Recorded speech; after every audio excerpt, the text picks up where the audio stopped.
இவ்வளவு பெரிய உயரமான கோபுரம் சாய்வதற்கான காரணம் என்ன? இந்த சாய்வு கோபுரத்தின் கட்டுமான தொழில்நுட்பம் என்னவாக இருக்கும்?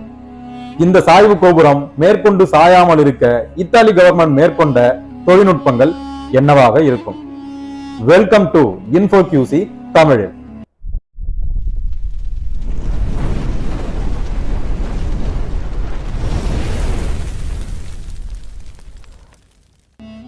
இத்தாலி நாட்டில் இருக்கிற ஒரு குறிப்பிட்ட பகுதிக்கு உலகத்தோட வேறு வேறு பகுதியில் இருந்து நிறைய மக்கள் வந்துட்டு இருக்காங்க. குறிப்பா சொல்லணும்னா வருஷத்துக்கு 5 மில்லியன் மக்கள் அந்த இடத்துக்கு வர்றது மூலமா இத்தாலி நாட்டுக்கு கிட்டத்தட்ட 23 மில்லியன் டாலர் வருமானமா கிடைக்குது. இந்த அளவுக்கு பணமும் மக்களும் இத்தாலி நாட்டுக்கு வர காரணம் த லீனிங் டவர் ஆஃப் பிசான்னு சொல்லக்கூடிய இந்த உயரமான கோபுரம். 187 அடி உயரத்துல சாஞ்சிக்கிட்டு இருக்கிற இந்த கோபுரத்தின் மொத்த எடை 14,500 டன்.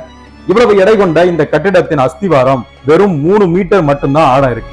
1173வது வருஷம் கட்ட ஆரம்பிச்ச இந்த கோபுரம் 3வது மாடி கட்டி முடிக்கும் போதுதான் இந்த பிரச்சனையே உருவாக ஆரம்பிச்சது. இந்த கட்டிடத்தின் அஸ்திவாரம் இருக்கிற பகுதி முழுக்க முழுக்க களிமண் இருக்கிற பகுதின்னு தெரிய வருது.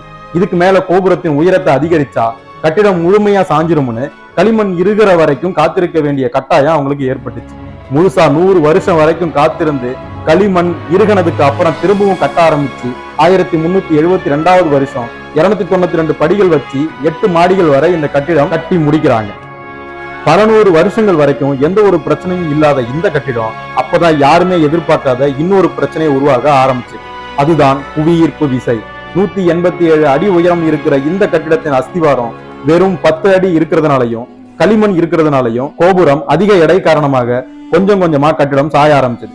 கோபுரம் கீழே விழாமல் இருக்க அதோட இன்னொரு பக்கம் 800 டன் எடை கொண்ட கற்களை வச்சு ஓரளவுக்கு சாயாம தடுத்து நிறுத்திருக்காங்க இத்தாலி கவர்மெண்ட். எப்படியோ ஒரு வழியா 1987வது வருஷம் இஸ்ராகாவோட உலக பாரம்பரிய சின்னமாக இந்த கோபுரத்தை அறிவிச்சதுனால பைசா கோபுரம் முழுசா சாயவிடாமல் இருக்க எல்லா முயற்சிகளையும் எடுத்து பல கட்ட போராட்டத்திற்கு பிறகு இந்த கோபுரம் இதுக்கப்புறம் கீழே விழாம இருக்கும்னு கணிக்கப்பட்டு இன்னைக்கு 4 டிகிரி சாய்வு கோணத்துல காட்சியளிக்கிற இந்த 850 வருஷம் பழமையான பைசா கோபுரம் உலக அதிசயத்துல 1. நன்றி.